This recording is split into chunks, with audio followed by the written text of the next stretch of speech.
Kinodrat Banowati tresna karo Bagong. Wis aku wis bloko. Lha to, Pak? Isin aku. Wong wedok kok ngomongke dhisik.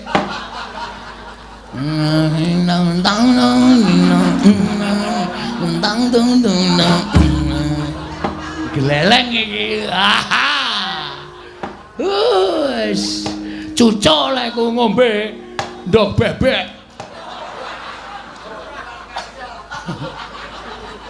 Ndok bebek sak teleke. Asli to, perasaanku iki wis krasa. Dewi Banowati anggere aku ngepel mesti melu njunjungke ember, mindahke ember. Terus aku ngepel nganggo tongkat kae osok-osok. Dheke ngajari nyekel tanganku. Bagong, le ngepelke ora ngono-ngono, mujur. Aduh. Anggere sare tak kancani aku turun nang isor, dheke turun nang dhuwur, gayane tangane diklembrehke. Tekan dadaku terus drijine uwi.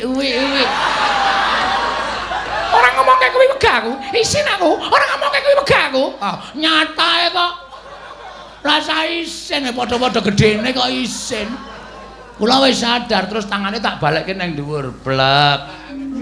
Ngerti aku? Atau tanganku tak balekke nang dhuwur. Lah ngundalake alon-alon. Ngerti ora?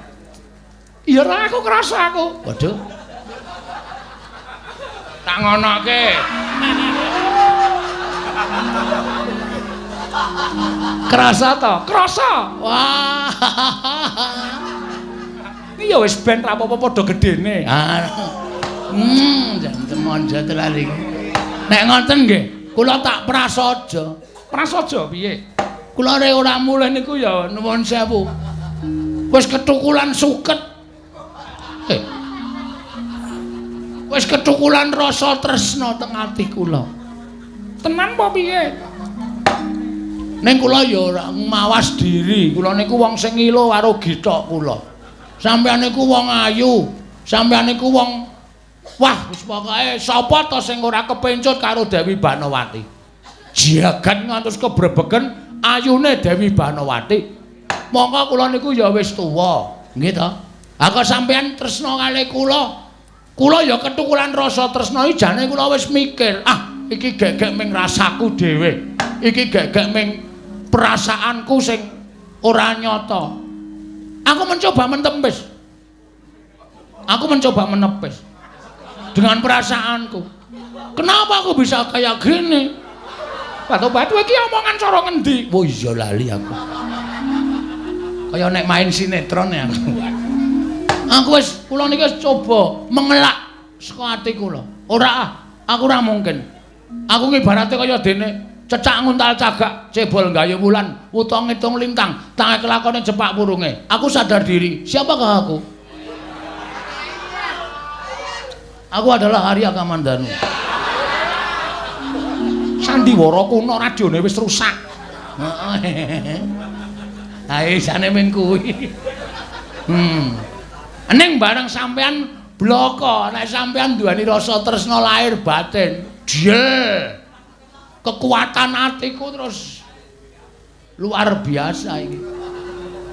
Ning nuwun sewu niki wonten pepalang. Pepalange apa? Ha sampean wis kagungan garwa to? Prabu Duryudana. Aku wis jeleh. Non, aku wis ra seneng. Wong nek wis ra seneng arep ngendine parane. Didandan ora kaya ngapa ya ora iso. Ora seneng ya wis ora seneng. Prabu Duryudana sugih. Tentrem ku ora perkara sugih. Bungah ku ora perkara sugih. Ning tentrem karo bungahe ngati iki mung gumantung nggone Gulawentah sing kakung lawan sing putri. Nadyan ora nate diwenehi apa-apa. Ning nek uripe tentrem ku ya iso kelakon. Ora nate diwenehi apa-apa. Nek uripe bungah ya iso kelakon. Tentrem karo bungah ku ora ukuran bondo donya. Bagus Duryudana ya kali aku. Tentrem karo bungah ku ora perkara bagus. Duwe bojo bagus nek gerus ning ati. Wabrak apa? Apa mek arep digaglaki baguse apa piye? Sip. Duwe eleke nek duwe yang eleke nek iso membuat bahagia, ya ta? Iya pancen ngono lho nyatane aku kuwi nek jejer kowe aku kene dadi jar kowe atiku seneng Bagong atiku seneng tolong sabar boleh gandrung nganggo Jawa wae ora iso cah modern e kon nganggo Jawa ora yo liyane I'm still loving you kuwi lagune sapa Gita Gita sapa? Gita Rolis. Ngawur kae. Sapenake dhewe ora. Nembang sing penak ora iso, ora tau iso nembang swara kula sliring, biring, minir. Ora iso pas karo gamelan. Pokoke sampean wis tenan to iki? Iya tenan. Ah nek tenan ya adegane ora ngene iki. Adegane piye? Aku ya ngadeg. Ngadeg ora apa-apa. Entuk, entuk. Lah nek ora iso ngadeg aku ya ora seneng. Iso. Iso aku. Padake. Ngadeg aku arepan. Iya lah kene nek ngadeg kaya ngono kuwi gagah. Sesuk traininge ganti Pak Tobat. Mun buri wis tipis banget kaya ngono. Jagat wasesaning putur wayah tur jagat. Wila dalah. Yai. Nuwun sewu. Kula ngertos kados menapa pangraosipun Padha Yai Prabu Duryudana. Jenyatanipun kula menika anak sekne piyambak. Bilih Yai Prabu menika ageng katresnanipun tumrap ingkang garempipun Yai Ratu Banowati. Nanging nuwun sewu. Wonten kalepatan ingkang sinandhang dening Yai Prabu Duryudana. Nanging boten magepokan karena lampahan ingkang sampun panjenengan pangendikaaken. Anggen paduka ngudar gagasan wonten ing madyaning pasewakan satemah kathah para nayaka punggawa miwah para kawula ingkang mangertosi dhateng penggalih paduka Yai Prabu ingkang mangertosi dhateng kawontenanipun Yai Prabu Duryudana. Kula nuwun sewu lho nggih. Sampun kinten kula menika kumelancang krana mboten tinimbalan kula wantun munjuk atur. Namung semanten kula ngleresaken dhateng pangendhikanipun anak Prabu Mandura. Anggen paduka nggadahi perkawis kaliyan ingkang garwa menika kula nuwun sewu mboten satrepipun menawi lajeng dipun ngendikaken wonten ing madyaning pasewakan. Kula nuwun sewu nggih menika perkawis kula warga mestinipun sakjawining negari Ngastina mboten kenging mangertos babagan perkawis menika. Nanging gandeng sampun kelajeng monggo reruwet renteng menika tumuli dipun udari sesarengan. Sakmangke sinten ingkang katimbalan supados munjuk atur dhateng ngersa paduka anak Prabu Ngastina. Prabu wonten dawuh. Miturut petanganipun paduka Kanjeng Prabu, menapa Yai Ratu Banowati sampun boten tresna kaliyan ingkang rayi Duryudana. Yai, kula nyuwun pamunten. Menawi saking petanganipun ngono ing Mandura, katresnanipun Yai Ratu Banowati menika boten badhe ical kaliyan paduka Yai Prabu Duryudana. Boten badhe.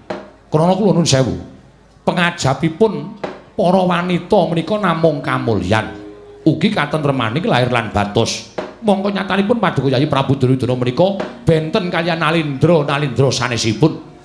Menawi paduka menika nuwun sewu nggadahi krentek garwa sak liyanipun Dewi Banowati tartemtu saged kasembadan jer panjenengan nggadahi wewenang tumraping Nalindra saged garwa mboten namung setunggal wanita ingkang minangka dados sisihan paduka Yai Prabu Ngastina, namung kemawon jagat menika dados paseksen kasetyanipun Nalindra Ngastina Prabu Duryudana kelawan Yai Ratu Banowati.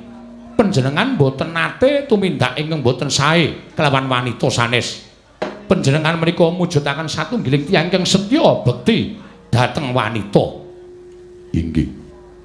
Koko Prabu, marmanipun kula sampun prasetya. Jagat menika mboten badhe wonten wanita sanes kejawi namung Yai Ratu Banowati. Lah inggih menika lajeng menawi Yai Ratu Banowati nggadahi sloga ing kados mekaten menika kula nuwun sewu mesti kemawon mboten babakan perkawis anggen paduka sampun mboten tresna kaliyan pun Yai Ratu Banowati. Inggih Paman Harya wonten dawuh menapa ing kedah kula lampahi lan menapa syarat utawi jalaranipun dening Yai Ratu Banowati kados mekaten menika. Aduh nggih. Kula mboten wantun matur ngersa paduka anak Prabu Ngastina. Mangke ajri menawi kalepatan. Namung semanten monggo wonten ing mriki kathah para priyagung-priyagung para pinisepuh ingkang langkung pono babagan panggulawenthahing kulawarga. Kula kinten nuwun sewu lho. Kulawarga pundi kemawon menika tertentu nate bentrik, nate kisruh, nate geger. Nanging sak jeg jumlek kula menika gesang wonten ing alam padang dereng nate kula nyumurupi kulawarga Sokalima menika padu menika dereng nate. Sami bentak sirah menika dereng nate.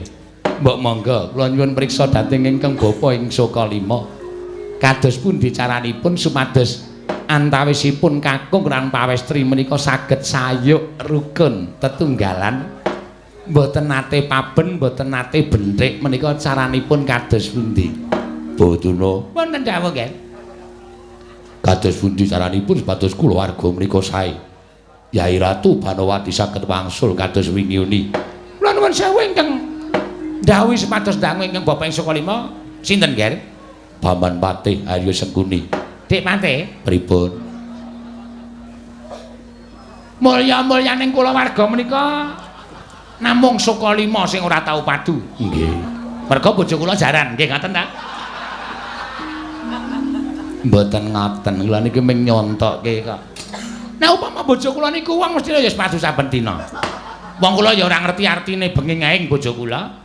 Bojo kula ya ora paham kata-kata kula. Oh nggih. Mila kula menika tentrem ayem. Nggih. Lah menika wonten pandangan dening sing anak Prabu Duryudana. Tingkah lampahipun nuwun sewu, lagak lagoyanipun Dewi Banowati beneh kelan adat saben. Kula nuwun sewu lho nggih. Kula ngrumini pangandika Paduka mboten dados menapa. Kakang Premban, piye? Etungane piye lan miturut penemune Kakang Durna kepiye? Luwih-luwih saka paningal batinmu kepiye? Ah, gondhok bleguduk swalu gembol sumarante hawala. Nuwun sewu nggih. Congkraing Balai Wisma menika wonten pinten-pinten perkawis? Inggih. Congkraing Balai Wisma menika wonten pinten-pinten perkawis langkung? Menawi congkraing Balai Wisma menika dipun sababaken anggenipun ingkang garwapun Dewi Banowati menika nggadahi sloga ingkang benten. Kula nuwun sewu menika saged dipun netang. Dipun netang kados pundi? Setunggal. Menika ugi saged nyebataken bilih ingkang garwa menika kula nuwun sewu sampun koncatan katresnan. Sampun koncatan katresnan. Inggih. Angka kalih. Wonten pangandika Paduka ingkang damel kogel kagelan penggalipun ingkang garwa. Wekasan ingkang garwa menika mutung. Caranipun kawula menika mutung penggalihipun. Lajeng boten purun paring pangandikan dhateng Paduka anak Prabu Duryudana, boten purun matur kersanipun anak Prabu Duryudana. Saben dinten namung kendelan kemawon niku janjanipun miturut ingkang Bapak Sokalima menika namung manahipun anggenipun kagol kogelan. Inggih. Kula mboten nate damel kagol kogelan. Manahipun Yai Ratu Banowati menapa ingkang dipun suwun tartemtu kula paringaken. Leres jar panjenengan menika nalindra ing mboten kekirangan menapa kemawon. Wonten ingkang angka 3 kula nuwun sewu menika radi sakral. Radi sakral. Rada sakral piye Kakang Dono? Panjenengan sampun mboten saged maringi jatining pemarem dhateng Dewi Banowati satemah ingkang garwa menika kagol. Ingkang garwa menika mangkel manahipun krana pendak-pendak nuwun sewu panjenengan dipun kanthi sumados karonsih satataning jalma priya lan wanita panjenengan saged mboten saged maringaken jatining pemarem dhateng garwa pun Dewi Banowati. Mbok sing cetha wae Kang. Apa tegese ngono kok jatining pemarem? Kuwi kersane piye? Ah, Dik Patih kowe iki kudu nganggo basa sing kaya ngene iki nek dicethake ndak ora apik kedadeane. Ngono ya. Heeh. Tegese jatining pemarem kuwi. Ngene lho Dik Patih. Piye ya? Durung tekan gone wis ngerem. Lah.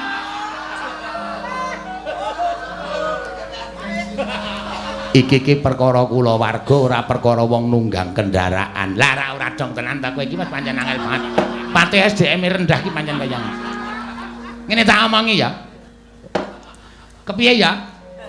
Bawa Dono Prasaja ki mawon sampun ngantos dipun simpen menika tiyang utawi sampun ngancik yuswanipun sedayanipun. Nggih. Sekedap badhe kula padosaken ukara ingkang sanyatanipun menika mangke mboten badhe damel kaget menggalipun para sepuh. Nggih, kados pundi?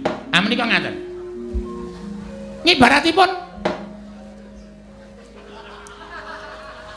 tiyang nitih kendaraan menika dereng ngantos dumugi papanipun menika sampun mlepek.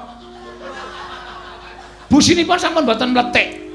Lah menika ateges damel cuwa penggalipun Dewi Banowati. Ah, cuwa ingkang kados mekaten niki menika saged dipun selaki ternyatanipun nuwun sewu tiyang mangun Bale Wisma menika ugi mboten kok babakan perkawis lahir tok, nanging perkawis batin ugi kedah dipun cekapi jer menika dawuhipun ingkang Maha Kawasa.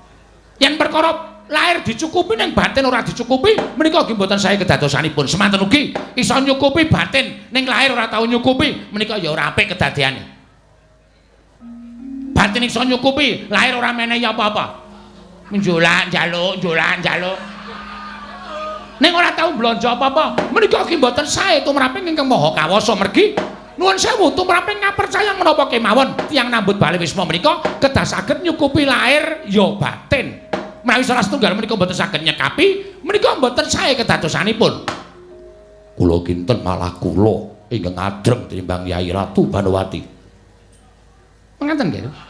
Nggih. Kok saged adreng? Jamunipun menapa nggih? Lah malah takon jamu. Ngandani kok takon jamu. Boduna. Mboten jamu. Sampeyan sembrono. Niki magepokan kalian penggalipun Yai Prabu Duryudana. Lah inggih menika, ingkang angka sekawan nuwun sewu. Mboten napa kula badhe ngajri-ajri penggalih paduka menika mboten. Tuwun kula mboten badhe mbeta penggalih paduka menika mboten. Piyai putri ingkang sipatipun ngados mekaten menika janjanipun sampun nggadahi tuwuh rasa tresna kalian priya sanes. Lah menika jagat dewa Bathara. Yai Ratu Banowati dereng nate medal saing kedatun. Lajeng priya sanes menika sinten? Menika namung ukuranipun utawi petangan kok, Nger. Lan kula pitados Dewi Banowati mboten badhe tresna kalian priya sanes. Sinten ingkang badhe nyekapi kados paduka nyekapi dhateng garwa Dewi Banowati. Tentu kemawon mboten wonten jagat menika mboten wonten. Najan ming adol bagus ning nek ora iso nyukupi lahire kawan kalian panjenengan. Inggih. Nanging nuwun sewu ciri gethekipun wanita ingkang sampun tresna kalian priya sanes menika wonten.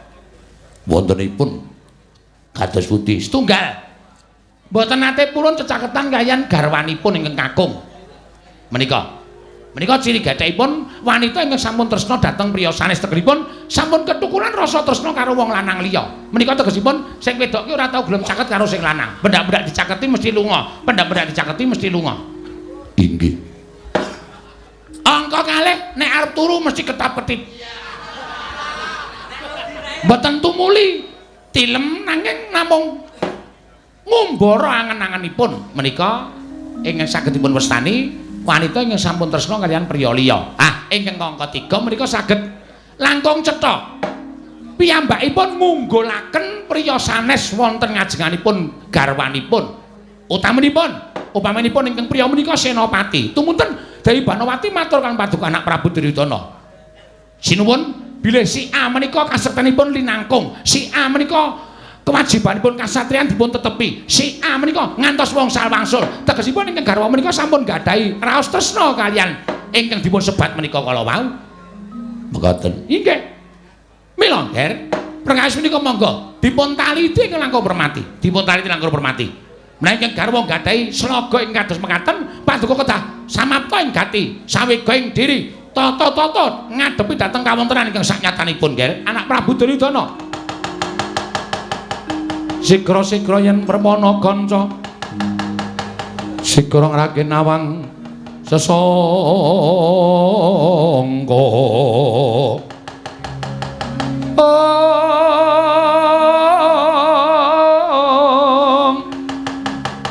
Nalindra mbek marwa sing sang katri gumulung. Katriku mulung mangrempak ing wadya Kordha reka giri-giri Prananggana magawe gelarira wang-wang Prananggana magawe gelarira wang-wang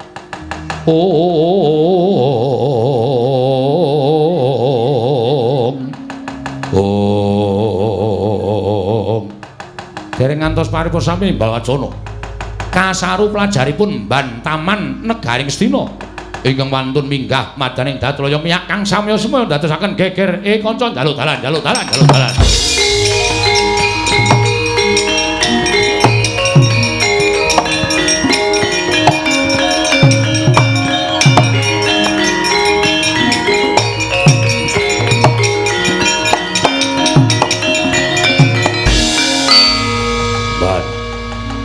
Gawe geger, gawe kaget sangyaning para kang padha lenggah.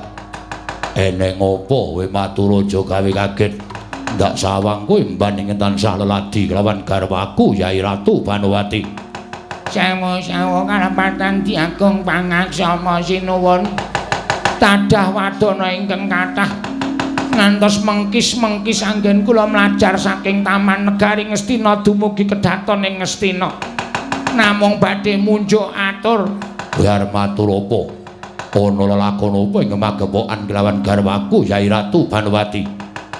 Kados menapa kageting manah kula sareng kula leladi kalian Dewi Banowati nalika semanten pancen Dewi Banowati menika slaganipun benten kalan adat ingkang sampun mboten nate manjing taman nanging malah dangu-dangu anggenipun manjing wonten ing patenggan boten nate medal saking patenggan. Nalika semanten kula badhe cecawis unjukan wonten ing patengganipun Dewi Banowati. Nuwun sewu sinuwun kedadak kula sumerep glibetipun Piyai Kakung ingkang glinding saking peturon. Tumuli manjing wonten ing sak ngandhaping patenggan sinuwun. Lanang apa wedok? Nuwun sewu blegeripun jaler jagat Dewa Bathul.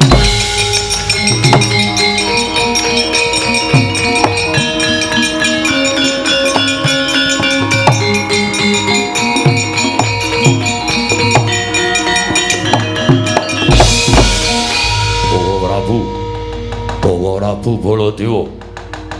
Napa sing dingendikake Bapa Durna kababar dadi kasunyatan? Banowati garwaku wong ayu. Ora ngira babar pisan jebul lepeh gedhamu. Kowe nyinggahke wong lanang ning Taman Negara Ngastina. Koko Prabu Baladewa, Yayi, lenggah prayogi kula ngebati nyekel malingipun Yayi.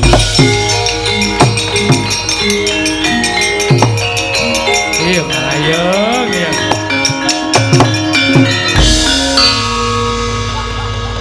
Ana wong tenguk barang kok disampar. Kapokmu kapan?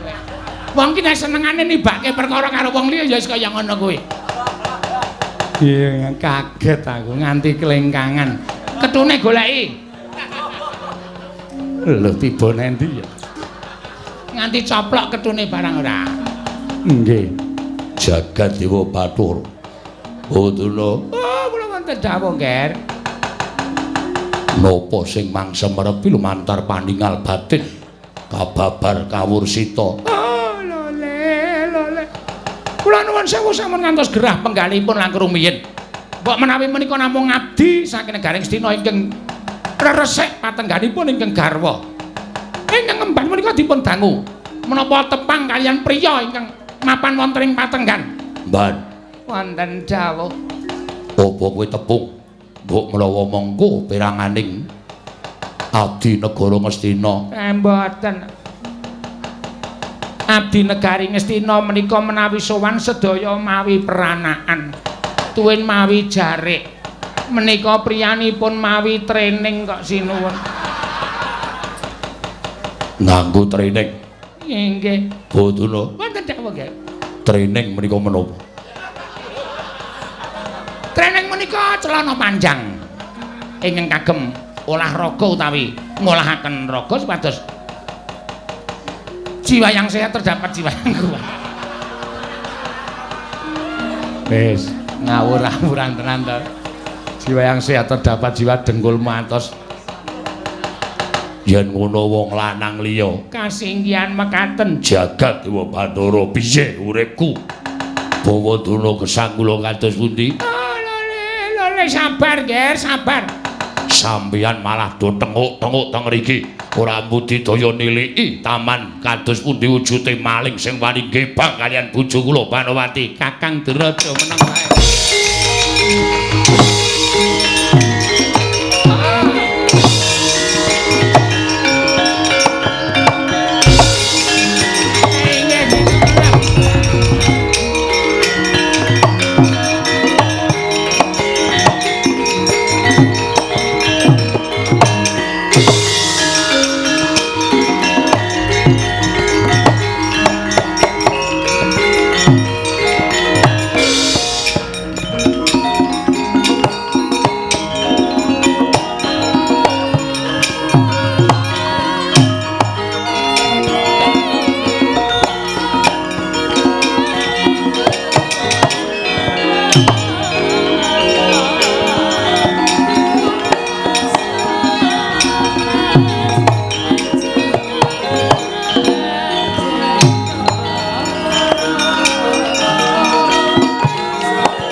Hirem hirem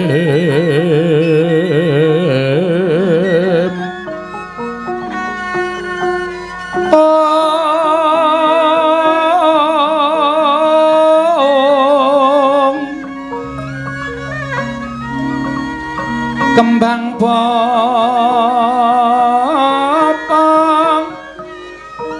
terate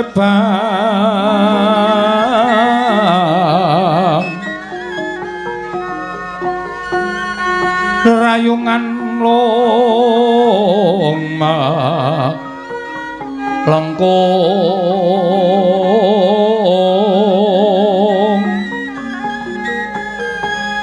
tumalong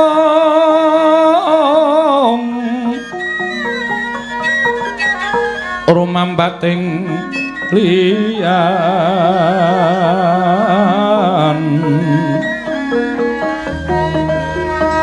wes semu kang mawor raras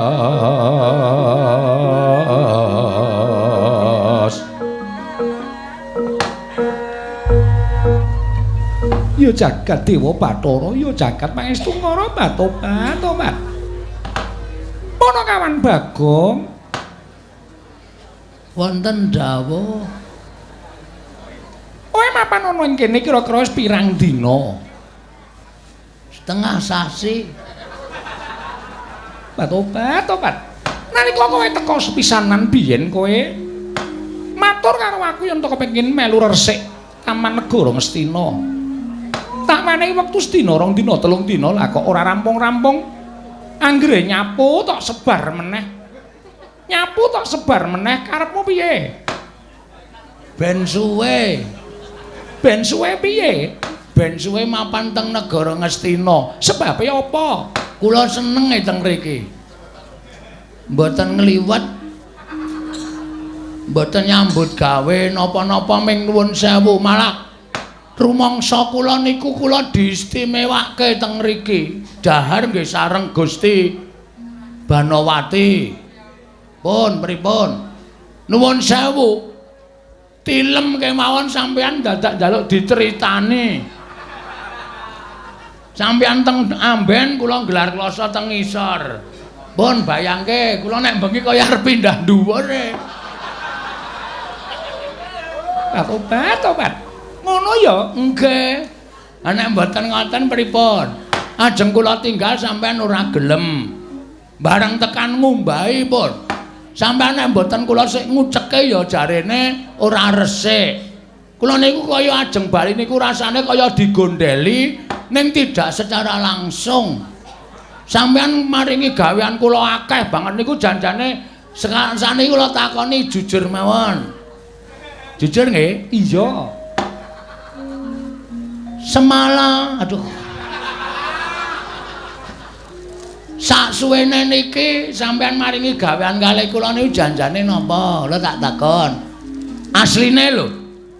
Kula ora entuk bali to. Ora. Nek hooh panjenengan ngendika hooh, nek ora nggih empon kula tak ngukuti sandangan kula tak wangsul. Kula ya tak nyingkirke angen-angen kula sing janjane kaya ngambara ngawiyat.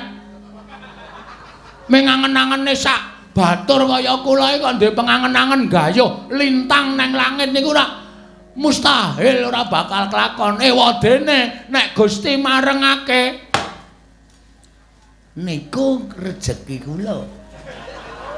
Batobat kowe duwe angen-angen apa?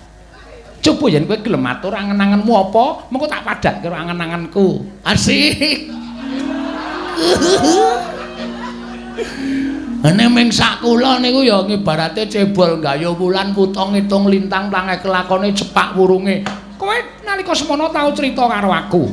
Sing jeneng kang gumlaroning jagat kuwi ora ana sing ora bakal iso dilakoni. Waton kuwi dadi keparenging sing gawe bumi utawa sing gawe jagat. Nggih. Ora ana sing ora bakal iso dilakoni.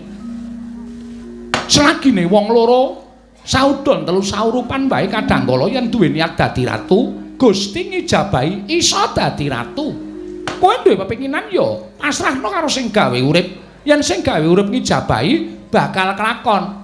Pancen nggih bener ngoten. Kula niku teng mriki niku rasane kaya duwe nganu e. Kaya duwe apa? Sampeyan niku nek nglirik kula niku kaya ora sebaene. Niki mung perasaan kula lho. Mung perasaan kula. Nek klentu nggih mangendika klentu. Merga napa? Wong wedok niku nek nyawang, niku mung nyawang biasa karo ana tanda-tanda perasaan love. Niku benten. Love ki apa? Love niku bal dumbulke niku. Kuwi love. Nggih, anu jantung. Tresna. Tobat. Aku dadi kowe ngarani aku kaya ngono kuwi. Dasarmu apa? Lah sampeyan nek ndelokke kula niku nyuri-nyuri. Nyolong-nyolong nggih ta?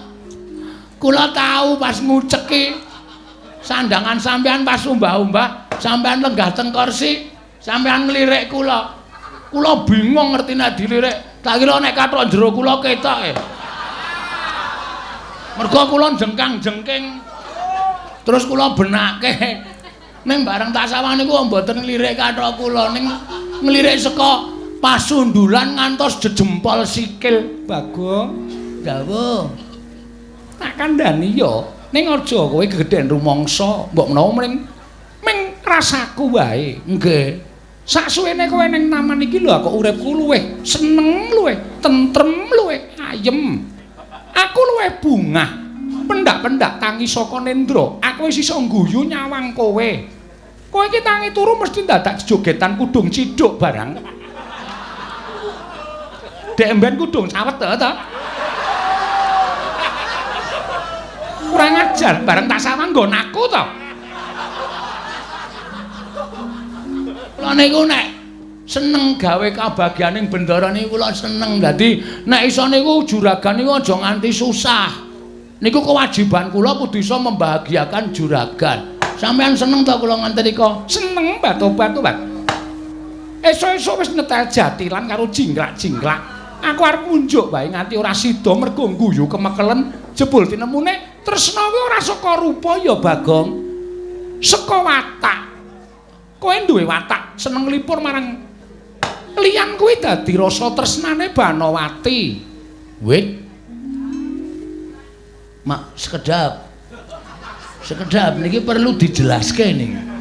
Tresna antaraning juragan Robatur apa tresna antaraning sampeyan iku piyai luhur karo kawula apa tresnane ati lan ati tegesan tegesipun tresnane antaraning ati panjenengan tresnane kula apa anane Batobat nomor 3 non nomor 3 mbok sing cethak ngedeg-degi senengane.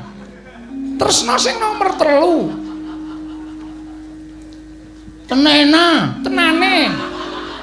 Nganti klerak-kleru lek ngomong edian iki arep nemoni lelakon apa ya aku? Waduh. Tenane. Iya, Bagong tenan. Yakin? Iya tenan. Wis pirang-pirang dina iki tak olah-alik jane aku ya ora percaya. Ing atase Banowati kok tresna karo Bagong ki dasare apa? Ning jebul tresna kuwi ora iso ditolak, tresna kuwi ora iso disingkirke. Tresna kuwi uruping jiwa sing suci paringane sing gawe jagat. Kinodrat Banowati tresna karo Bagong. Wis, aku wis bloko. Batobat, isin aku. Wong wedok kok ngomongke dhisik.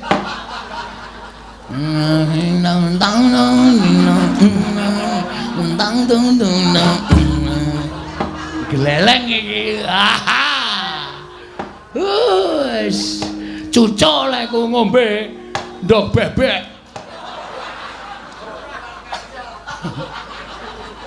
Ndok bebek sak teleke. Asli to, perasaanku iki wis krasa. Dewi Banowati anggere aku ngepel mesti melu njunjung ke ember, mindahke ember. Terus aku ngepel nganggo tongkat kae osok-osok. Dheke ngajari nyekel tanganku. Bagong, le ngepel ki ora ngono-ngono, mujur. Aduh. Anggere sare tak kancani aku turun nang isor, dheke turun nang dhuwur, gayane tangane diklembrehke. Tekan dadaku terus drijine uwik. Ora ngomongke kuwi wegah aku, isin aku. Ora ngomongke kuwi wegah aku. Nyatae kok rasa isin padha-padha gedene kok isin. Kula wis sadar terus tangane tak balekke nang dhuwur, blek. Ngerti aku. Atau tanganku tak balekke nang dhuwur. Lah ngundelke alon-alon. Ngerti ora? Iya ora aku krasa aku. Waduh. Tak ngonoke.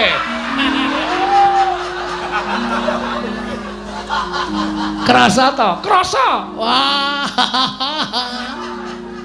Iki ya wis ben ra apa-apa padha gedene. Jan temonjo tenan iki. Nek ngoten nggih, kula tak prasaja. Prasaja piye? Kula ora mulih niku ya nuwun sewu. Wis ketukulan suket. Wis ketukulan rasa tresna teng ati kula. Tenan apa piye? Ning kula ya ora mawas diri. Kula niku wong sing ilo karo githok kula. Sampeyan niku wong ayu. Sampeyan niku wong wah wis pokoke sapa to sing ora kepencut karo Dewi Banowati. Jagat ngantos kebrebegen ayune Dewi Banowati. Monggo kula niku ya wis tuwa, nggih to? Aku sampeyan tresna kalih kula. Kula ya ketukulan rasa tresna iki jane kula wis mikir, iki gek-gek ming rasaku dhewe. Iki gek-gek ming perasaanku sing ora nyata. Aku mencoba menepis. Aku mencoba menepis dengan perasaanku. Kenapa aku bisa kayak gini? Batu-batu iki omongan cara ngendi? Oh iya lali aku. Kaya nek main sinetron ya aku. Aku wis kula niki wis coba mengelak saka ati kula. Ora ah, aku ora mungkin. Aku ngibarate kaya dene cecak nguntal cagak, cebol gayu wulan, utang ngitung lintang, tangi kelakone jepak purunge. Aku sadar diri. Siapakah aku? Aku adalah Arya Kamandanu. Sandiwara kuno radione wis rusak. Heeh. Ae jane ming kuwi.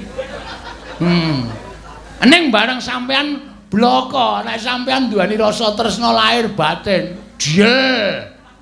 Kekuatan atiku terus luar biasa iki. Ning nuwun sewu niki wonten pepalang. Pepalange apa? Ha sampean wis kagungan garwa to? Prabu Duryudana. Aku wis jeleh. Non, aku wis ra seneng. Wong nek ora seneng karo ngendine parane. Didandan ora kaya apa ya ora iso, ora seneng ya ora seneng.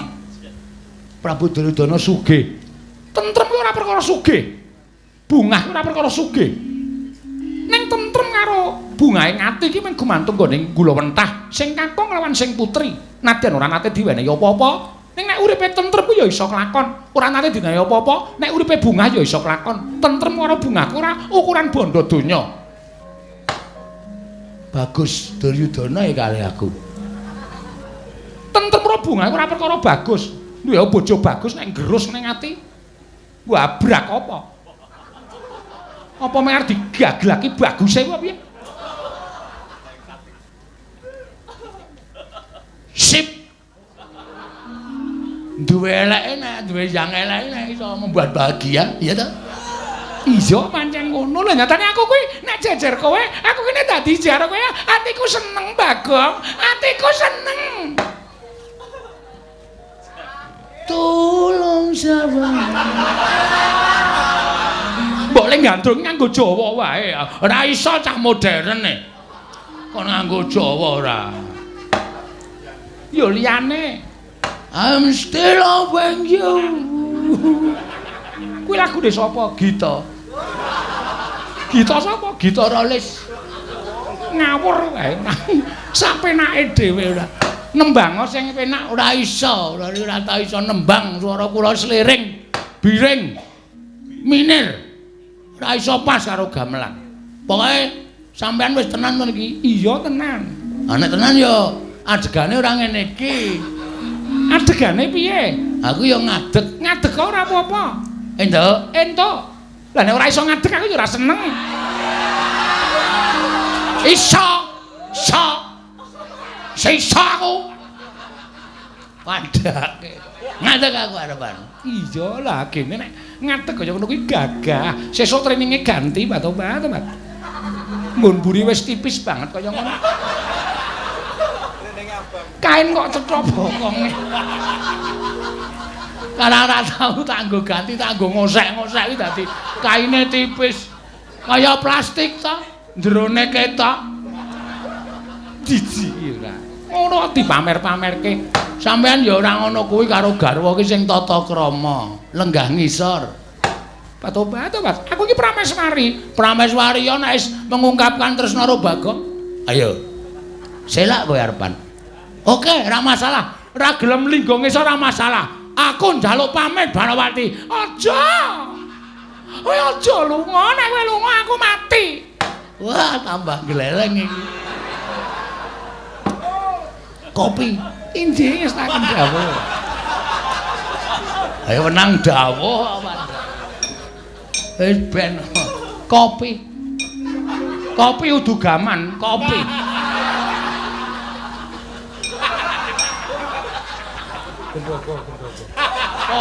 Kopi kok semene iki le ngombe loloden ya. Kopi injing wis tak garwa ya ngladeni ngono kuwi. Martabak, tobat, dadak kongkonan. Oh, ora apa-apa. Pokoke jerone isine ndok. Ndok napa? Ndok sing gedhe. Ndok kebo. Bu, kurang ajar ya. Wong lanang kok ngombe ndok kebo.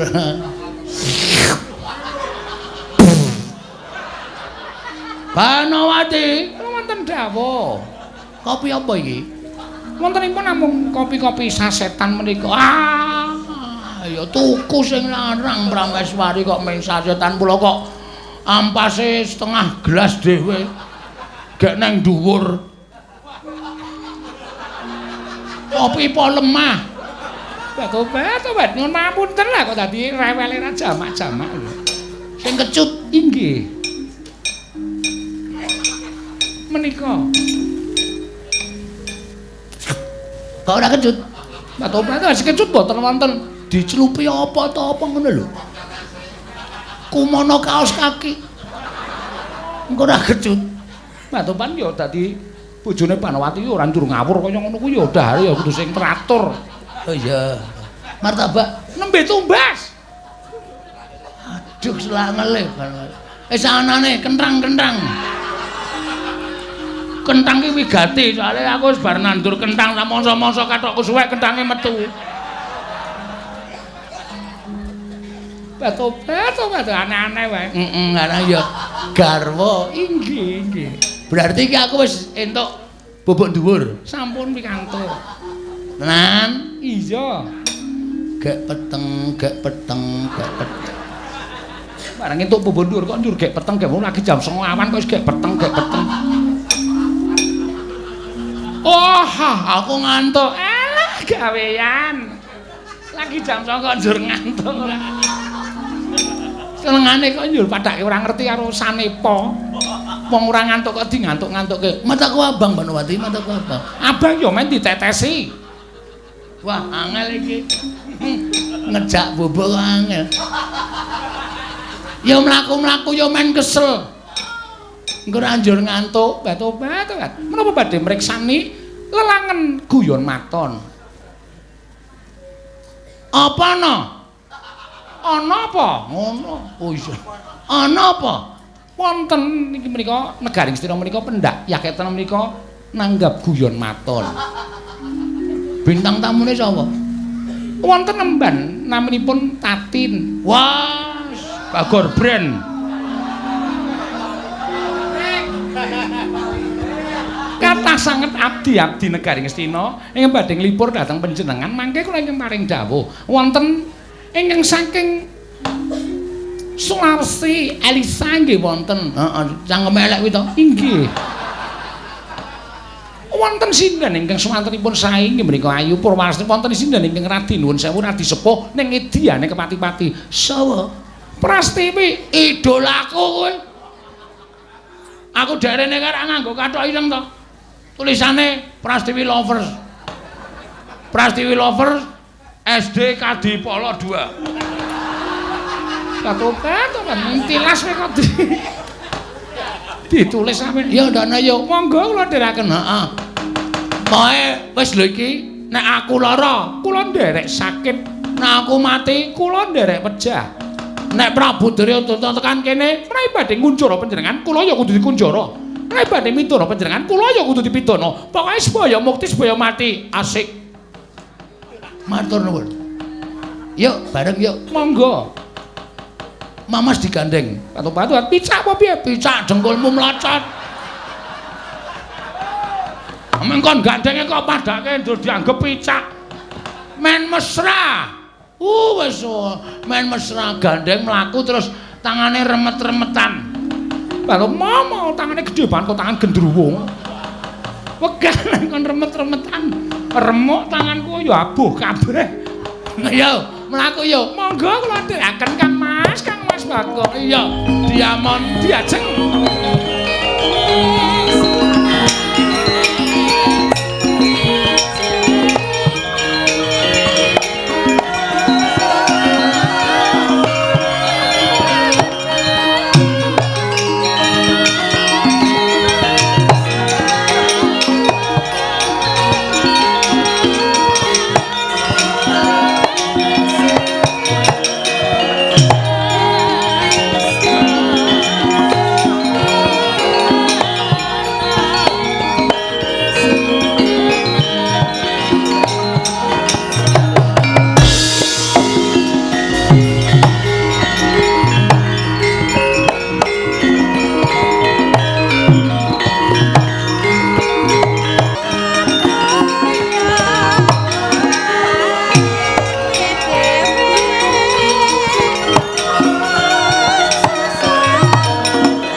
mukti yutama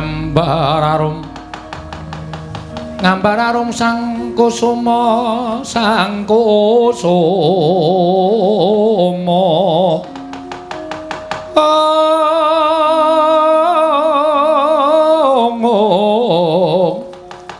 gembrang-gembrang yen ngandika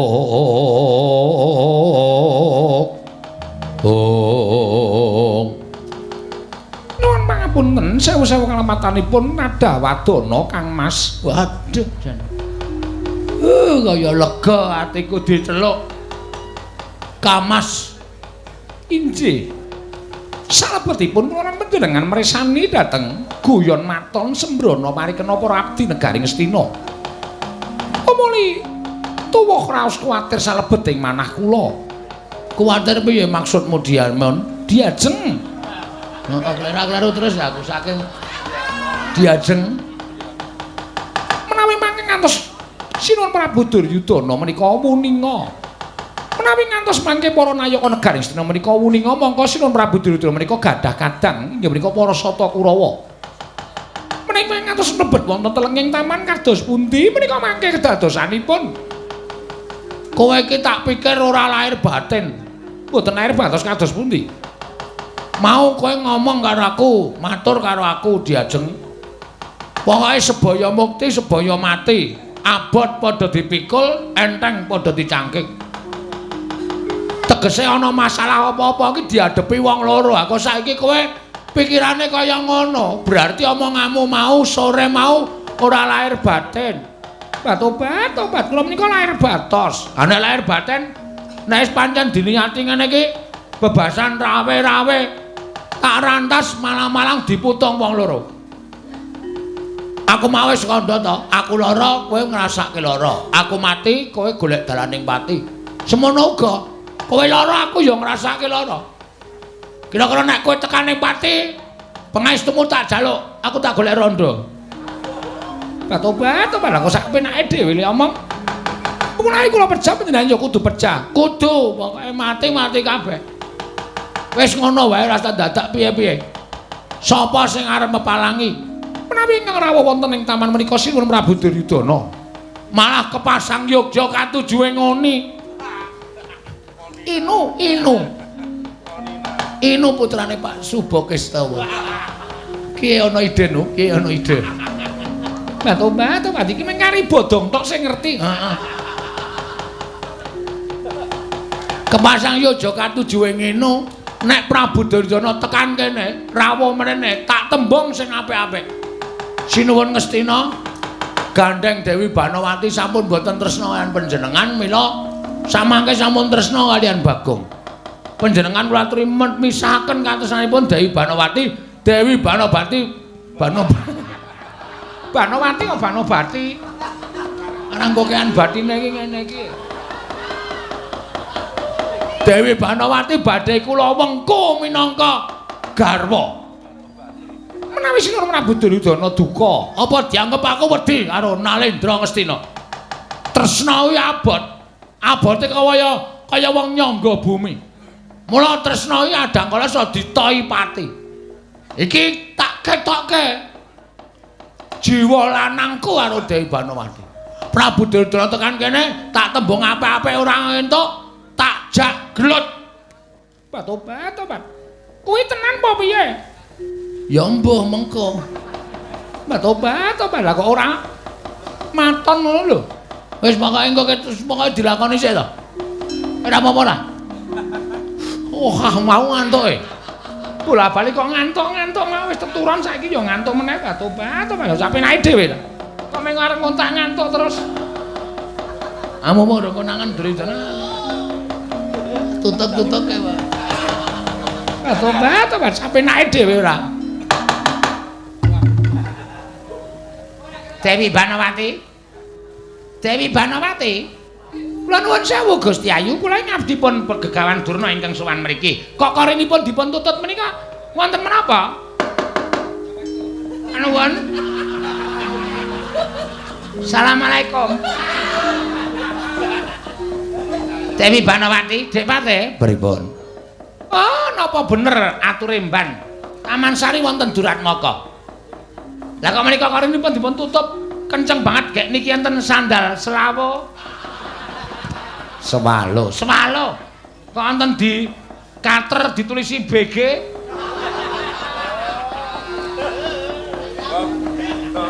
Niki gek Gunawan niki. Ketoke sandale mboten kok nderbebes menten gedene. Sandal kok ora ukuran sikil menungso.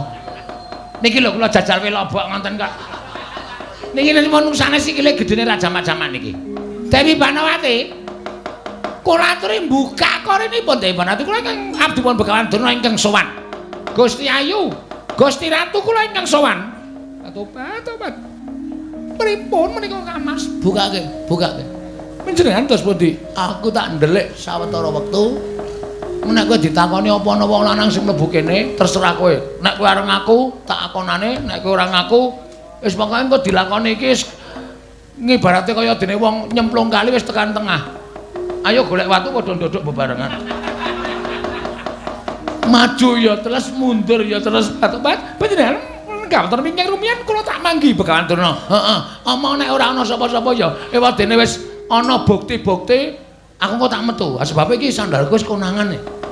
Lah tobat kaya sandal kit pingenane ora dijupuk-jupuk wis diaturi jupuk ya ora dijupuk-jupuk. Regete penitenan isin aku. Sandal jepit kok penitenan wis aku tak ndelik sik ya Yayi. Inggih Kang Mas ngatos. Heeh, aku tak ndelik sik. Nyemelangi iki nek nganti konangan ndak. Sayang sik ya. Monggo. Kaya dirambati bekicot. Cangkem kok klenyite ra jamak-jamak. Lah tobat. Dewi Banawati, kula aturi mbuka koronipun Gusti Ayu.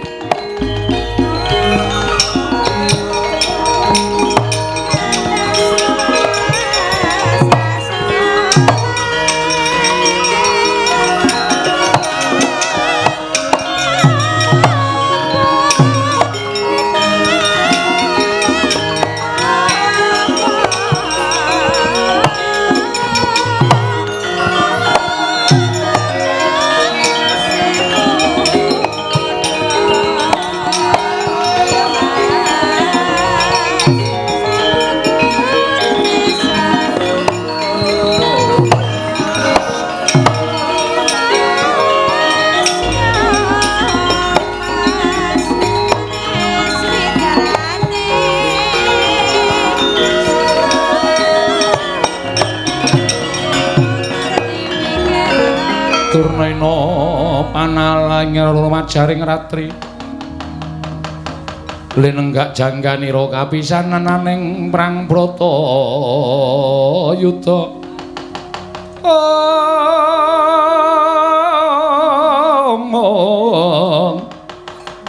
mustaka kabuncang mungguing wana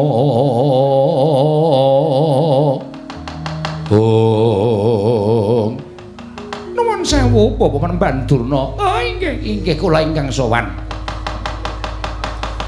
Karajan rawuhipun wonten ing Taman Sari Negari Ngastina. Oh inggih wilujeng Gusti Ayu wilujeng. Menapa to sababipun direjeng andika rawuh wonten ing Taman Negari Ngastina? Monggo mboten sareng kaliyan Koko Prabu Duryudana. Oh menika wau ngaten nggih Gusti Ayu. Salebeteng kedaton menika dedrek krana pangraosipun ingkang raka panjenenganipun Gusti Ayu menika sajak beneh kaliyan adat ingkang sampun lagak lage-lagianipun menika benten kaliyan ingkang sampun kelampah mila ndadosaken sungkawa penggalipun anak Prabu Duryudana tumunten dipun rembag dereng ngantos purna anggenipun sami rembag wonten pelajaripun nemban anggenipun atur pelaporan dhatosipun Prabu Duryudana bilih salebeting taman menika wonten satunggiling priya ing mapan wonten panjenenganipun Dewi Banawati nggih Gusti Ayu. Prameswari Dewi Banawati. Kula nuwun sewu Gusti Ayu menapa leres aturipun nemban menika kala wau. Tobat banget lingaya wara. Embanipun wonten pundi samenika?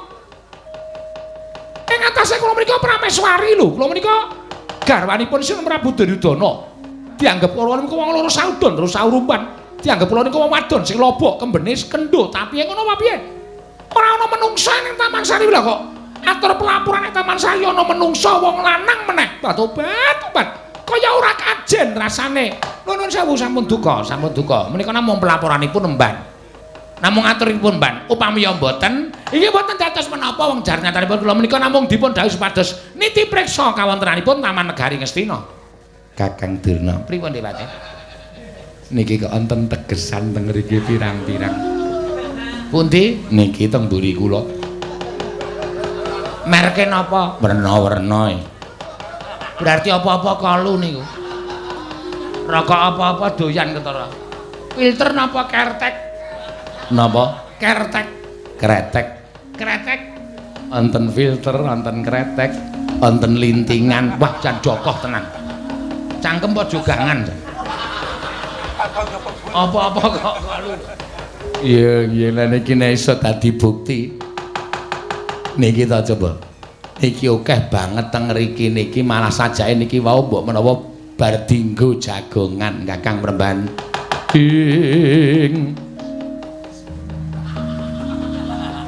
Kagat risang kapirang urin angkul kinempit kempit dosang reknaning bawana. Kula nuwun sewu Gusti Ayu. Wiwit nalika dinten menapa panjenengan menika ses Tobat. Ingkang sesinten kula menika mboten ses lho. Lha menika wonten taman. Jer taman menika papanipun papan lenggahipun Gusti Ayu Dewi Banowati. Menawi wonten tirahan ses menika ateges menika nembe kemawon wonten piyai Kakang ingkang lenggan.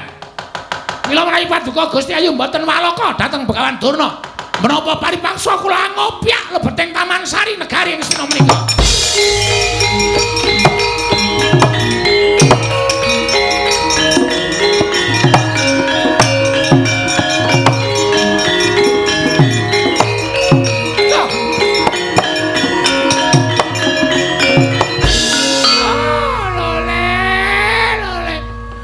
Maluh gembar manyar-manyar duk neng jungkul wana dadi alas-alas dadi wana.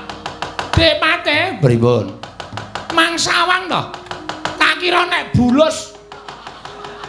Lah kok jebul sing metungel saka lebeting Patenggan. Lho, menika mboten pangling. Lah keparat pancen manusa ra tatanan. Gusti Ayu menika rak Bagong to? Lah tobat inggih menika Bagong. Kamas kok medal. Angel ditokke yo metu dhewe. Nune nggih Penemban Durna, kula pun Bagong. Lho, Bagong kok nang kene? Nggih pun setengah sasi. Lho. Weh, nek ngono sing ngudut apa-apa kalu iki. Bagong kuwi. Tobat, sesuk meniki yo dimeneki asbak ora dibuang sak penake dhewe. Wong sing nyapu yo aku.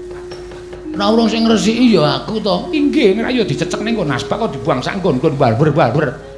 Marai konangan lho coba. Oh, lho Bagong kowe iki ngapa? Nang kene kowe iki ngapa? Nggih nyun ngapunten arang ya. Kula menika niatipun kepengin resik taman Kadilengleng Taman Sari Negari Ngastina. Ning kula niku mboten entuk wangsul kali Dewi Banowati. Lho, ing atase kowe mung drajating ponakan kok ora entuk bali iki sebabe apa? Mboten ngerti, mang takon kalih sing kawogan. Ning sadurunge sampean takon ampun kaget lho. Ampun kaget. Mengke sampean kaget mergo perkara niki ora perkara sepele. Perkara sing gedhe ning nyatane pun diantepi.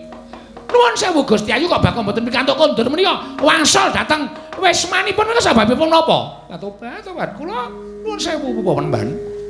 Kula sampun kebanjur tresna kaliyan Bagong. Ora krungu mesti. Ketara ora kaget. Terus pundi kersanipun?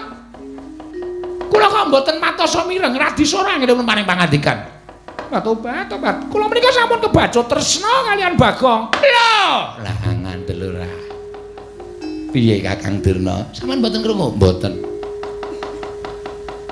Gusti Ayu Dewi Banowati kok ngendikake nek tresna karo Bagong. Iyeng, Bagong mesti meguru kowe. Kowe mesti nggawa dukun kowe ya. Kowe mengkong kaya ngono kok nganti ditresnani dening Sin Gusti Ayu Banowati iki mesti kowe nggawa guna-guna. Kowe menungso ora tata Bagong. Nyun ngapunten wis dadi tekad sebaya mukti sebaya mati. panjenengan menika garwanipun anak Prabu Duryudana. Lah tobat kula ngertos menawi kula menika garwanipun Sinten Prabu Ngastina. Ning digampang-gampangno nek ora tresna piye coba? Apa tresna kok dipeksa? Wong bebrayan dadi siji nek ora tresna salah siji ya wis. Monggo nyatanipun sasampunipun Bagong mapan wonten ing papan mriki menika kula nuwun sewu kula tresna kaliyan Bagong. Maaf ya, Dur. Hus. Ayo nuwun sewu Kanang arep ala dikaya ngapa ki nek wong kewahyon. Lho, putri cantik jelita kaya ngene wae kemintil-kintil karo Bagong. Ngono. Apa? Kemintil-kintil. Maksudnya apa ya jenenge kuwi? Templek karo aku lah. Nek carane Dara iki templek. Mula wis ora usah dadak piye-piye. Sampeyan saiki bali. Nek perlu Sinten Prabu Duryudana mangaturi priksa. Nek teng mriki pun wonten maling sing iso ngewat marang Dewi Banawati, sing bakal mulyake Dewi Banawati. Ora lole-lole. Iki serius. Loh, nek kowe dadi maling ana negara Astina, aku wajib nyekel karo kowe. Aku wajib bondo tanganmu ngrincung sing maleboke pakunjaran. Yen perlu kan nampa pasiksan, mergo kowe wani ngewat marang Putri Nalendra, garwaning Nalendra Ngastina.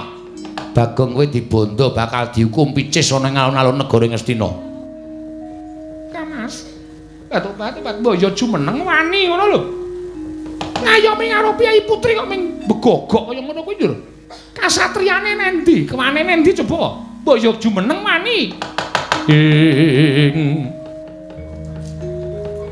Jaja muntap lir kinatap duka yayasine pe. Lah ngono lho. Netra kocak ngundar andir. Durung bathukku gatel kukurke. Inggih. Lole lah kok gelem ngukurke tenan to Dik Patih. Tulung bathukku gatel. Mangkukur dhewe. Piye orang gleleng? Iki bukti bahwa cinta kita sudah menyatu. Katresnane awake dhewe iki wis dadi siji. Tresna sudah menjadi satu, tidak mungkin untuk dipisahkan lagi. Mula sampeyan ndak usah maksa kali aku nek nganti aku engko nesu, nganti aku engko muring krewekan dadi grojokan geguyon dadi tangisan. Lho, apa kowe ora wedi? Apa kowe ora miris? Yen aku nggawa para sata Kurawa. Mula kowe pasrah bongkokan karo aku Bagong. Tak bondo tambah krincung sikilmu. Endah-endah kowe ming wong mlarat. Kowe iki ming batur. Kowe gedibal 17 wong elek nyolok mripat. Kowe iki ming kere. Ibarate kaya cecak nguntal cagak cebol kaya wulan muta ngitung lintang tangeh lakone jebak wurunge. Sing dadi nyatane Dewi Banawati tresna karo aku, mesti tok gawe. Mesti tok gunake daya kemanten. Ilmu guna kasantikan supaya Dewi Banawati katut karo kowe. Ora-orane Dewi Banawati tresna karo kowe lahir batin. Iki mergo saka pangguna munggonmu bakal meret karo Dewi Banawati. Aku ora nrimake. Kowe mung wong kere karo nggaup karo Prameswari ora bakal kelakon. Kowe mung wong gedibal karo ndaup karo Prameswari ora kelakon. Wah, jan omongane nganti kaya kaset sembadani bisu kowe mandi ucape Bagong.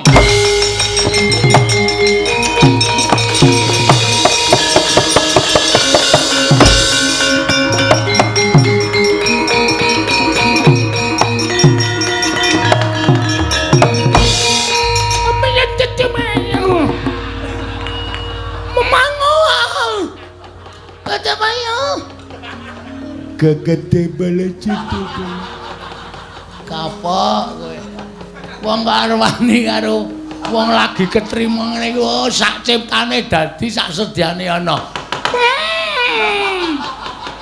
boleh kota betul putar telipin jalan banyak aja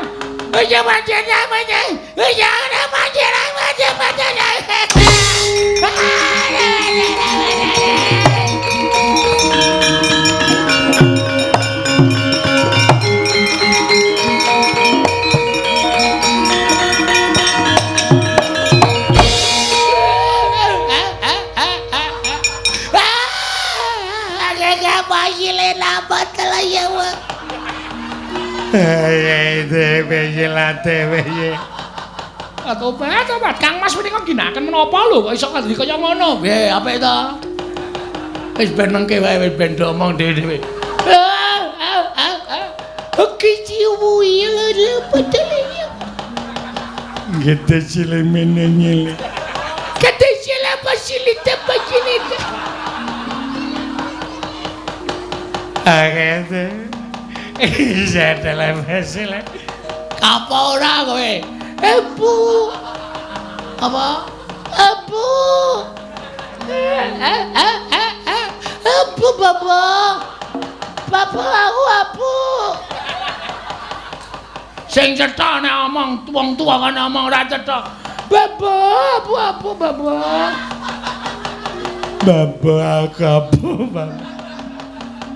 Kuwi tegese apa, Kang Mas? Bagong aku kapok. Ayo ngayal karo aku asepatane bisu ora iso omong tenan. Bapak. Pole. Kecepalan dia baca macet. Bapak, kok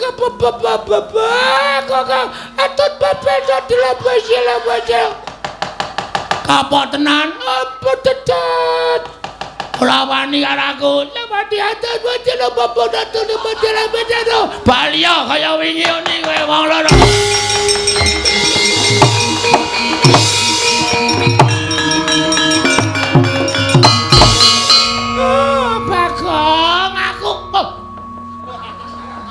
Dewate pripun? Wis mari. Nggih, wis mlayu mawon dewate.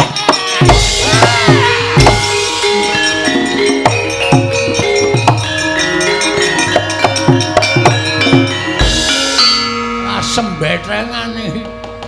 Wong lagi diwingnong wong dening dewane. Piye? Percaya ta karo aku? Inggih, amal Pak Obat pinter banget. Ih. Nang jiwit iki ora nggon cangkem. Senengane kok gumun aku lho. Gemeske tenan Batuwat cangkeme gedene semono kuwi lho. Iki kulinane nggo ngemut ndas. Ya, dadi aja kaget. Ih, gemes aku Batuwat senenge ra jamak-jamak. Saya nek pasare ae lho Batuwat ora bagonge nek sarene ngorok iso werna-werna. Wis ana swara angin, swara ombak, swara roda. Lan sak piturute Batobat kaya ngorok kaya sekaten. Anggape cangkemku alun-alun apa piye? Njero sak penake dhewe. Iki ora mung tekan semene. Iki mesti akeh sing do tekan kene aja kuwatir. Tenan, ning aja kuwatir, selagi aku isih ngadeg nang ngarepmu Dewi Banawati. Katresnane dhewe ora ana sing medhote. Aja kuwatir. He, sapa sing ndro taman legane?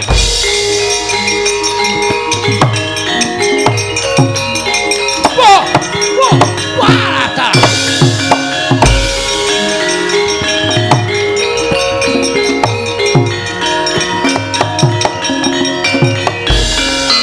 Kosek. Lah iki Bagong lho iki. Nggih. Wah, dalah menungso ora tatanan. Lah kok dadi kowe mapan ning Taman Negara Ngastina iki karepmu piye? Ajeng dadi manten. Lho. Dadi manten karo sapa? Niki. Lho, kowe ora edan kowe. Kowe ora edan. Mumpung Baladewa isih durung muntak. Mumpung Baladewa durung nesu. Ayo bali. Bali ning wis mamu kono. Bali ning omahmu kowe aja gawe geger Negara Ngastina. Yen kowe ora bali aja kelakon tak gretel nenggala pecah dasmu kowe. Terus pundi ya Mas Batobat kula ajre. Kowe lunga sik ana. Kowe lunga sik. Mergo iki piyai siji iki nek omong getak-getak engko ndak bergetar hatimu. Nggih. Wis makan dawuh kula wonten wingking. Heeh, gawe kopi. Nggih. Ora dicempluki cecak lho. Mboten. Mau gawe ana cecake. Ini ya tetep pangan. Tau mbak ya cah gleleng. Gaweane bojo ndak dikira ora ngurmati. Ora sakokean gunem. Kowe bali. Kowe tumindak ora prayoga. Kowe nyolong Yayi Ratu Banawati nggih Bang Yayi Ratu Banawati. Kowe mirang-mirangke wong Astina. Kowe ngorek-orek pasurunan Kyai Prabu Duryudana ora bakal lawas urip. Ayo kowe bali yo. Ora bali aku mentol karo kowe. Sik to Mas. Aku ya dinae wektu tak omong. Ora mengko ya. Ora ngerti nasibe Begawan Durna. kon gawe kaya Durna. Lho, Durna tak kapake. Bisu. Kowe gelem apa? Ana Baladewa kok. Bejah. Cici pitu. Modal. Nah, muni siji pitu tok ayo nek omong. Kula wis kebacut tresna karo Dewi Banowati ora iso kula kon lunga.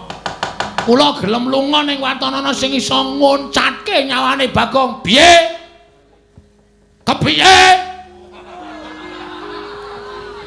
Kowe muni piye kowe? Kowe muni piye? Sing iso ngoncatke nyawane Bagong. Wah, dalah. Ora minggat ngarepane Baladewa. Gratan kula jeblok wetemu. Weh, lah sepatane lempo kowe. Aduh, mati aku.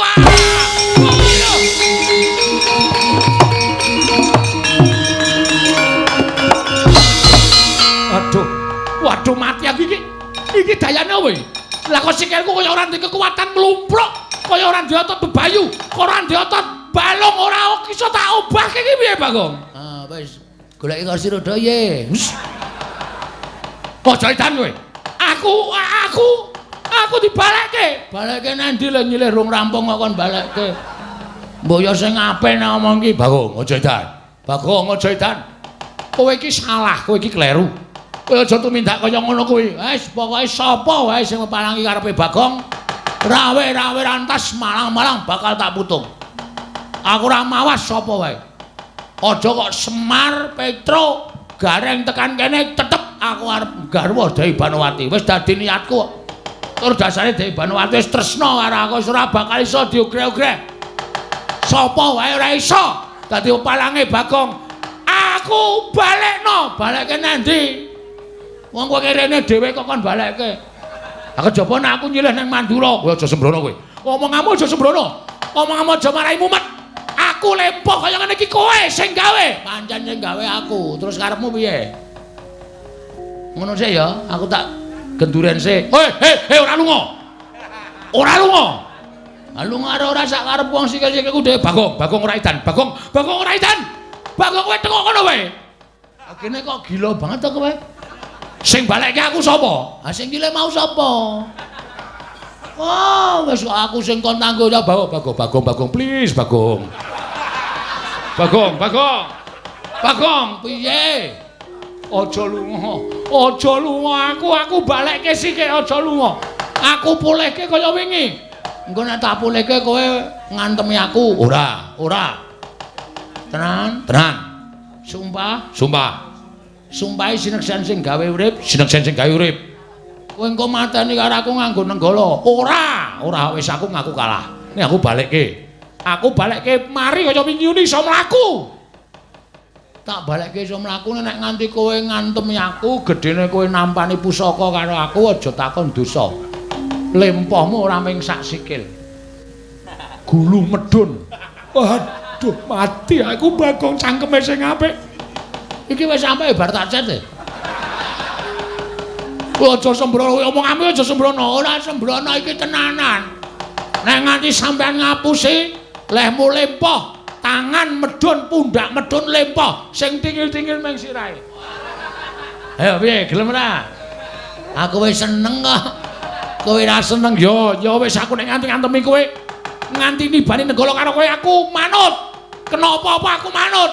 Maria Baladewa. Wae lata. Wah, edan. Wah, kowe iki panjingan apa kowe? Kok ampuh men ngucap kasembadan. Wah, dalah wis rasa kok kan rame ndang lunga. Aku arep bercinta. Edan. Iki Yai Ratu Banowati Bagong. Ora urusan. Sayang karo aku kok. Tresno karo aku ora tak manfaatke. Rugi. Padake ora. Wah, edan tenan. Edan apa? Wis gak lunga. Ora lunga? Iya. Iya edan iki cangkeme elek tenan cah iki. Wah, nyemelangi wing ora lunga kok dur diancam. Ayo pergi. Ayo guys, aku arep mandi. Aku harus siram aku harus siram kosokan terus kok Dewi Banowati tak kon nganduki aku. senenge aja. Terus aku bobok terus didulang. Karo Dewi Banowati didulang dahar. Bar didulang dahar terus arep ngopo? Sok tahu. Kepo. Wah, kepo barang ki apa? Ayo pulang. Ayo. Kono. Tangane iki lho ngecek banget karo aku. Yo, kaya aja pamer. Kaya aja gleleng kowe. Kowe tak kandhake Pandhawa kowe. Omong ora wedi aku.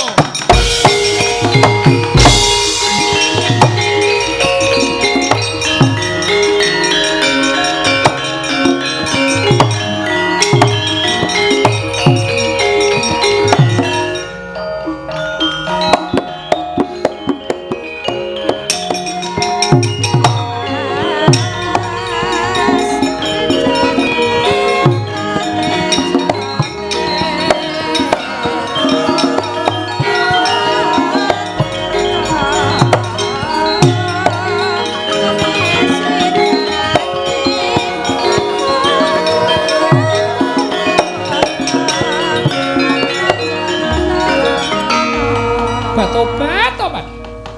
Mboten graita babar pisan bilih panjenenganipun Kang Mas Bagong saged ngrampungi perkawis. Kula menika gumun lho. Panjenengan kok lakon saged kados mekaten menika dayanipun menapa? Aku dhewe ya ora ngerti ning sing penting rak berarti iki wis iso dibedhek. Nek pancen perjodohanmu karo aku kuwi pancen wis diayomi karo sing gawe urip ketitik. Sak ucapku mandi, sak ucapku kasembadan. Wis Banowati. Mula Kang Saka kuwi kok aku wis ora bakal pikir ringa-ringa. Inggih. Ya, inggih. Aku saya sumuk inggih kersanipun godhogna wedang. Badhe kangge menapa? Siram. Tobat. Ngestina menika sampun wonten toya ingkang mabenter. Kari ngencurke? Inggih. Asik. Nek aku dempelne kepanasan nih. Pol tak panaske tak nggo ngrujuk sirah nglothok ndasku. Tobat ora nganggo toya adem dicampur ben supaya anget. Ayo cah desa ora ngerti. Monggo kula dheraken dhahar menapa-menapa. Ya martabake wis teko. Sampun. Ya dhahar bebarengan karo ngrungok-ngrungokke apa santai. Pokoke engko lelakon selanjutnya mung kari nglakoni. Pokoke ora usah kuwatir kowe karo aku tetep ijab. Inggih ngestakaken dawuh. Ya mlebu mburi. Monggo kula dheraken. Ayo gandeng. Nggih.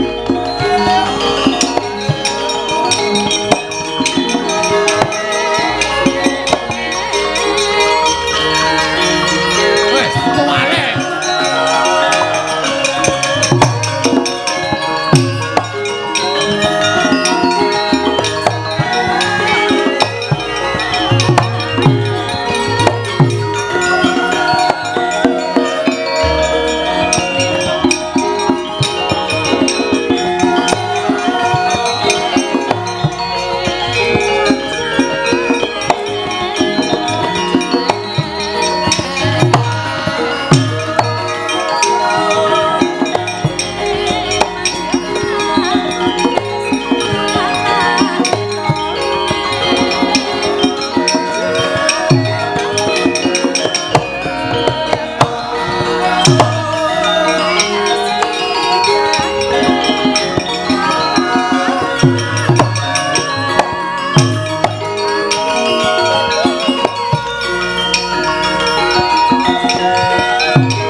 Sinomati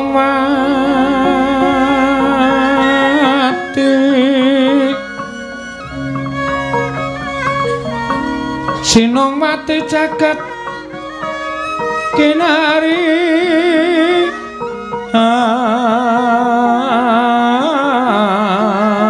among mbak lumembak ombak ing samudra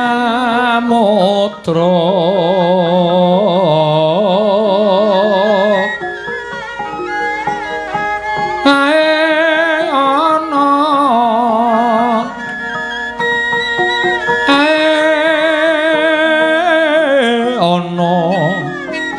bale lumut ambranggeng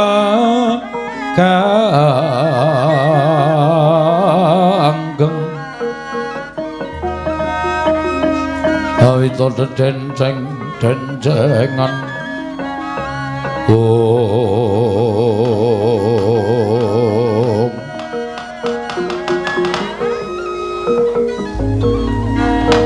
Koko Prabu ngaturaken panuwun ingkang tanpa pepindhan dene paduka sampun kepareng tedhak wonten ing Praja Ngamarta. Yayi. Jernyatanipun sampun dados kewajibanipun ngraka ing Ndarawati. Mila tinimbalan sak wanci-wanci wontenipun namung sendika ndederek lan boten badhe madal dhateng dawuhipun kadang kula ing Ngamarta. Ngaturaken panuwun ingkang tanpa pepindhan Karaharjan rawuh paduka Kanjeng Koko Prabu inggih sampun boten kirang prayogi lan tansah pinanginganing kawidadan lampah kula. Kresna kakangku. Werkudara piye? Badararja sarawuhing Kresna kakangku. Ya Dimas slamet tekaku. Ora ana mulang swiji apa Yayi? Basaku hatura. Tak tampa Werkudara. Koko Prabu. Nadyan kula ngaturaken sembah pangabekti kula kunjuk. Yayi Arjuna tak tampa. Pangestunipun Kakang Tampanana kula pun dinggo jimat paripe Dayanana ing kasantosan. Koko Prabu sembah bekti kula kunjuk. Koko Prabu sembah bekti kula kunjuk. Iya kembar. Ndak tampa pangestunipun Kakang Tampanana kula pun dinggo jimat paripe Dayanana ing kasantosan. Niki kula pun dinggo jimat paripe Dayanana ing kasantosan Koko Prabu. Yayi. Sasampunipun ingkang Raka sowan tuwin para kadang sampun kepareng manem Brama dhateng sowanipun ing Raka Indrawati. Kepareng kula badhe nyuwun dawuh. Wonten menapa dene paduka Yai Prabu Amiji dhateng sowanipun ing Raka Indrawaka. Menawi kepareng kawedhan ingkang kathah tumunten kababarna Yai Samyaji. Koko Prabu estining manah krana sampun sawetawis lama kula mboten panggihan lan paduka Kanjeng Koko Prabu ana ing batos ingkang tan bangkit pinambeng. Daya-daya saged panggihan lan paduka Kanjeng Koko Prabu. Dene sasampunipun kepareng rawuh wonten Praja Ngamarta. Babar pisan kula badhe nyara widhekaken dhateng lampahan ingkang sampun kula lampahi. Lampahan menapa Yayi? Watara pinten dinten ingkang kepengker mboten kula etang. Krana tumrap ingkang rayi Ngamarta lelampahan menika estunipun badhe kula supekaken nanging nyatanipun malah tansah gumana musik wonten manahipun ingkang rayi anggen kula lampah pasumpenan mundhine ingkang kababar kawursita madyaning pasumpenan mboten ngembet dhateng kadang-kadang kula para Pandhawa miwah garwa putra namung katon inggih menika Panakawaning Ngamarta inggih menika pun Bagong Koko Prabu kados gumuya latah-latah sarta anite baita lelayaran wonten ing sak tengahing benawi dumadakan boten ngertosangkan paranipun teka wonten toya ingkang anyapu dhateng lampahing palwa wekasan Bagong kendhang kapracondhang kuntal kaprapal sedaya para kadang Kakang Semar Nalagaring menapa dene Petra malah sajaipun boten mailu dhateng kawontenanipun Bagong menika kala wau. Estunipun boten badhe kula manah nanging gandeng saya dangu musik wonten saklebeting manahipun ingkang rayi Ngamarta. Koko Prabu pasumpenan ingkang mekaten menika kala wau werdinipun menapa kepareng paduka Kanjeng Koko Prabu Amedarna dhateng ing rayi Puntadewa. Koko Prabu ing Kresna sinayang manglung mintonaken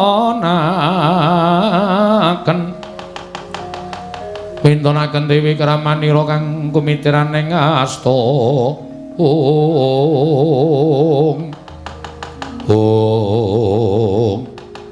dereng ngantos paribasami Balwacana nalika semanten kasaru pelajaripun Nata Mandura Prabu Baladewa ingkang minggah wonten ing Datra negari Ngamarta karya kaget kang samya mulat mangono bletek-bletek pangudas maraning Nata ing Mandura Yayi Darmaji sampun kejot penggalih kula ingkang sowan Yayi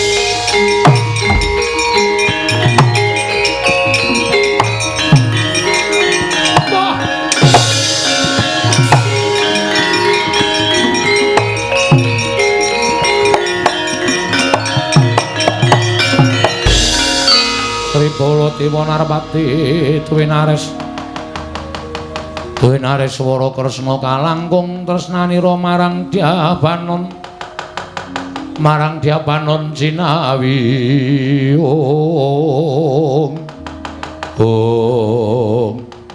Koko Prabu Mandura mlajar kados lare alit minggah madyaning Datra ya karya kagiat kadang-kadang paduka para Pandhawa wonten menapa Koko Prabu wonten menapa Baladewa kakang kowe ning apa Koko Prabu Mandura wonten menapa Yayi sewu-sewu kalepatanipun ing Raka Tadah Wadana ngantos suping tata krama kiranging Subasita anggen kula ngabiyantun ngarsa paduka Yayi Samyaji Karana lampahan ingkang lampah wonten negari Ngastina wonten lampahan menapa Koko Prabu kepareng Ambabarana ingkang sejati dating ingkang rayi Ngamarta mugi dados ing kawiningan kados menapa kagiyating manah kula nalika semanten ingkang Raka tinimbalan sowan wonten negari Ngastina ngrembak perkawis penggalipun Yayi Prabu Duryudana ingkang sajaipun nembe boten tentrem kedadak sowanipun abdi taman negari Ngastina munjuk atur kersanipun Yayi Prabu Duryudana bilih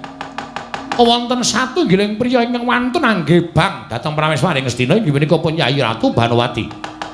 Sareng nalika ingkang Raka tilik utawi niti priksa dhateng taman negari Ngastina. Kados menapa kagiyating manah kula. Sareng kula pinanggih kaliyan tiyang jaler ing mapan wonten ing taman. Mboten sanes kejawi namung abdi Ngamarta Bagong ingkang wantun anggebang Yayi Ratu Banowati.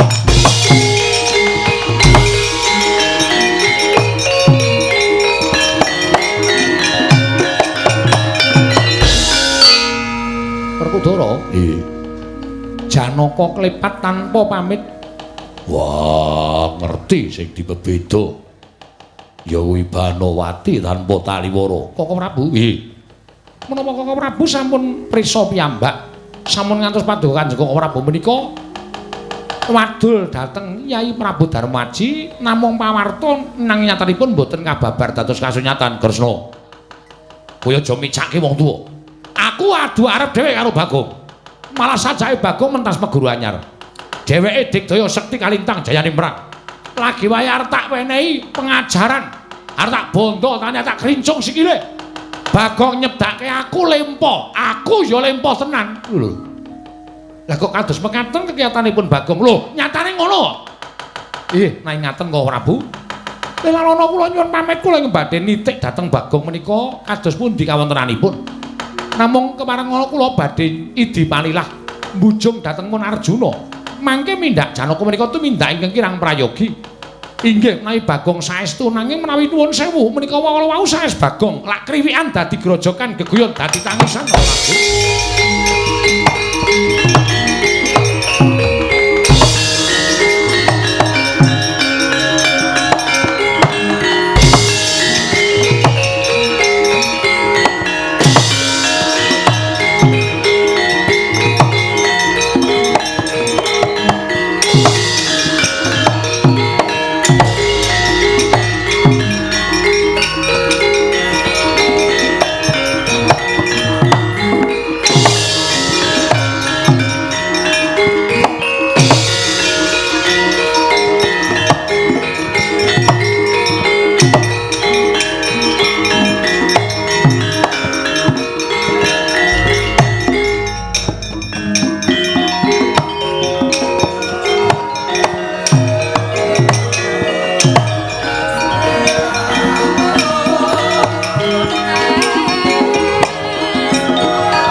tresna sinayeng manglung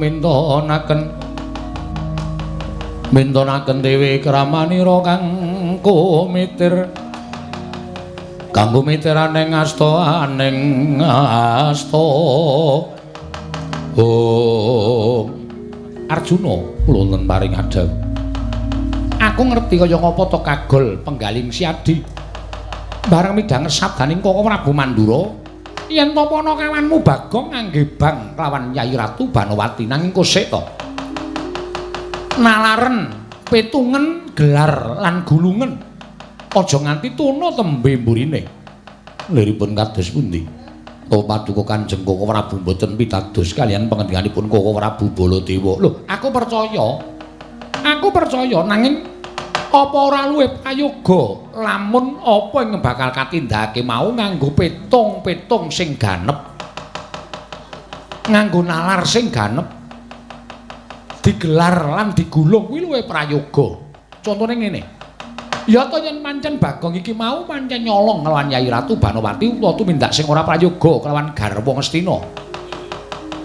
nanging yen to ora Arjuna ora jeneng aku ngias kelawan Koko Prabu Mandura sarta aku ora percaya marang Koko Prabu Mandura kuwi ora nanging ana tetembungan kedung jero iso dijajake nang atine menungsa sapa sing ngerti ora jeneng aku kuwi duwe panyokla bawa sing elek lan Koko Prabu Mandura ora nanging Koko Prabu Mandura kuwi tansah cecaketan lan para sata Kurawa jer panjenengane kuwi minangka pengayoming para sata Kurawa utawa pengayom negara Ngastina yen nganti kowe engko mung dibenthik-benthik karo para Panakawan lamar kowe dhewe sing tuna lho. Nggih, kasinggihan mekaten. Mula kena kowe nitik ning Karang Kadempel. Titiken. Titi preksanen Karang Kadempel yen pancen mengko ning kono kuwi eneng Bagong takonana sing apik, takonana sing becik. Apa Bagong tumindak kaya ngono? Nanging yen to ora ana cetha, lamun Bagong lunga saka bale wismane mapan negara Ngastina. Ngastina jujuken ngestaken dawuh ning luwih dhisik nitik ning Karang Kadempel Koko Prabu matur nuwun paduka Kanjeng Koko Prabu sampun ngemutaken dhateng kula mangkat to ora sak kemrungsung ora nek kelangan Yayi Ratu Banowati ora wis to ora sak kemrungsung nggih ngestaken dawuh nek mung didumuk ora ya lumrah to ning sing dumuk ki rak ya mung abdimu dhewe Bagong dudu wong liya ora apa-apa inggih ngestaken dawuh nanging Bagong menika cok sembrono cok tembu kok nganggo cok inggih kula nyuwun pamit kula tak titip priksa wonten Karang Kadempel titip priksanen dhisik ning aja kesusu ngestaken dawuh Koko Prabu iya Arjuna